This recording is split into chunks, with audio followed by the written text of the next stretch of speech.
get the chance to travel the world, but I don't have any plans. So wake me up when it's all over, when I'm wise. Hello there, and as I've done The Spy Who Loves Me, why not Moonraker? 2 days after The Spy Who Loves Me, Moonraker from 1979. Now, as you know, the main end tickets of For Your Eyes Only, I meant the end tickets, I meant to say, from The Spy Who Loves Me was going to be For Your Eyes Only. I say it again, the end tickets for The Spy Who Loves Me was going to be For Your Eyes Only, meaning that was going to be the next James Bond. But at the time, 77, Star Wars come out, and Star Wars, as you know, was a phenomenal big hit of the summer of 77. And you had a lot of spin-offs of Star Wars. You had Battlestar Galactica, which then followed on with the TV series Battlestar Galactica, and you had Buck Rogers one thereafter, which was more of a 30s remake from the TV film to the TV series, and there was a lot of other things stashing in on Star Wars. So Star Wars was so popular, even in the nightclubs and discos from the 70s, you even had a Star Wars theme. So everyone was Star Wars mad, and everyone was stashing in on sci-fi. Sci-fi was making a comeback. So Bond wondered, how did they do this? How can they beat this one? So they followed from the book from Ian Fleming, Moonraker. Now, to be honest, the book is totally utterly different compared to the film of Moonraker, so I decided to go with more sci-fi. In all fairness though, I always feel this was a little bit of a step down from The Spy Who Loves Me. The action scenes were average and there weren't a lot to run home about, but what people don't like, felt was too Star Wars at the end. I actually liked that. I thought the effects were pretty top notch, not as shitty CGI, and I think it won an award for its effects in 79. You do get Richard Teal making his comeback as Jaws. Now, people may or may not know that the original ending of The Spy Who Loves Me, Jaws originally got killed. That's right, he originally got killed. But a lot of kids didn't like the idea, they wanted Jaws to come back, and they did make an altered ending that if they wanted him to come back, they'll use that. And they went with that, where Jaws, you remember the end of The Spy Who Loves Me, swam through water, where originally the shark ate him. So it was pretty interesting, Richard Teal made his comeback as Jaws. Again, had suits and clothing tailor-made to fit him, and had special beds whenever he went out what would fit his size when they was filming parts in Rio and other parts. Roger Moore comes back as Bond once again in his 4th outing, and it's definitely a good film, but I do think it's a step down from The Spy Who Loves Me. I do feel it's sort of like a remake and all from The Spy Who Loves Me.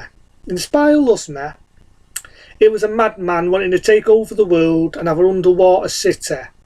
In this, again, it's a madman, but instead of having an underwater city, he wants his world in fucking space. I say it again.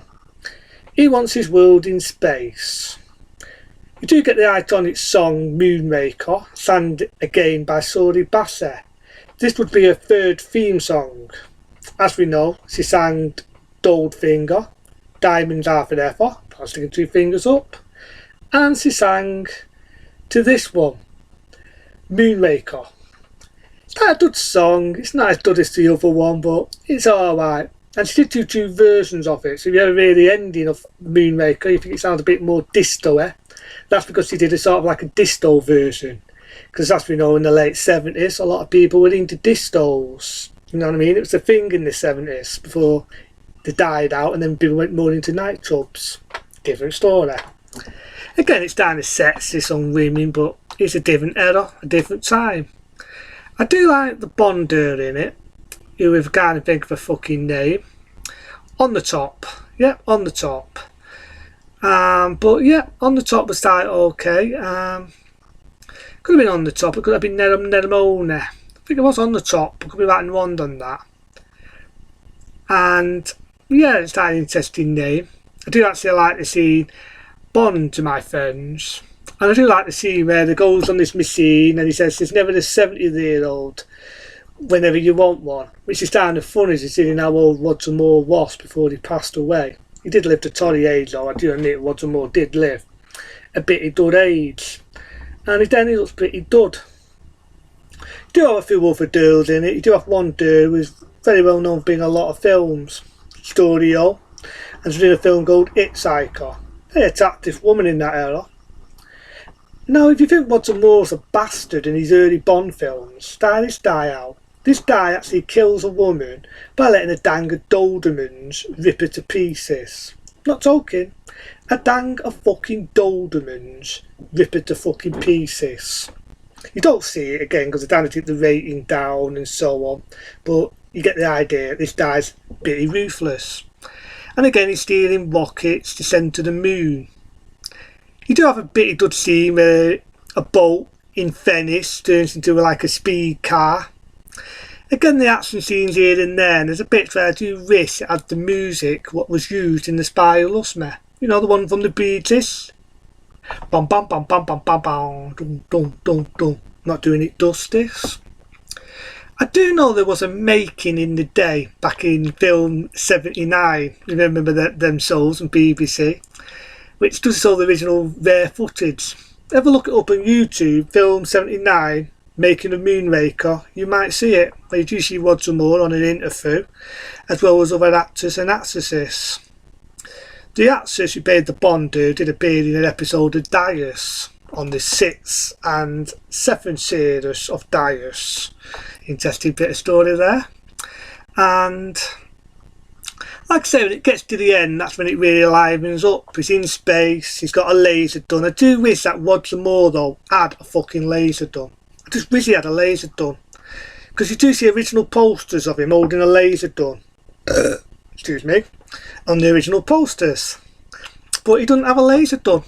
And I do wish the music had a bit of that music what was used in the 77 one. You know, The Spy Who Loves Me. That bam bam bam bam bam bam bam. They do bring back though the 007 theme that was used in some of the Connery films.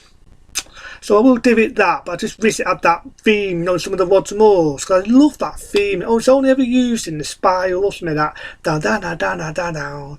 That is, you know, from the Bee Gees, that 70s sort of touch. It's not one of the best of the Bond films, but I think so I would have to give it an average rating of a 2-star rating. But I'll be generous at giving it an half a 3, because when it gets to the end, even though a lot of people are not a lover of the ending, I like the ending. Yeah, it was over the top, and you see Bond in space, and there's a scene at the end where they're doing it, and I always remember too saying, I think he's re-entering re-entry, sir.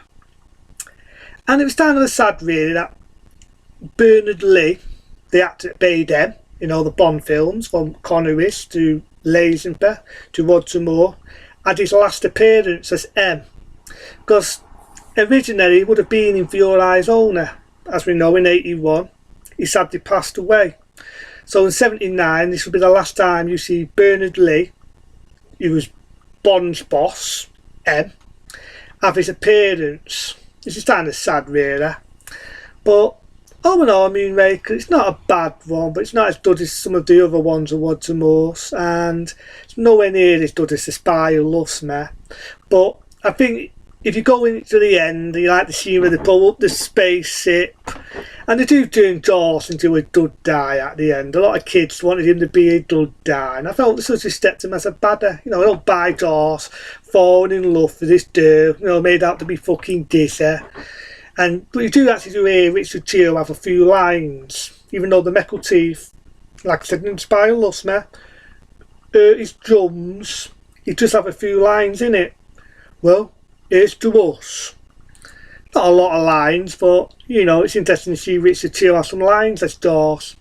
I just wish they kept him as a badder and may have him in the next one being For Your Eyes Only.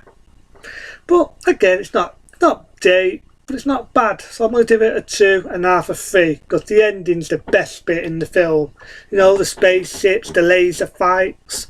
There are bits where it's Roger Moore had the laser, but for what it is, at that point you can see why it was going over the top.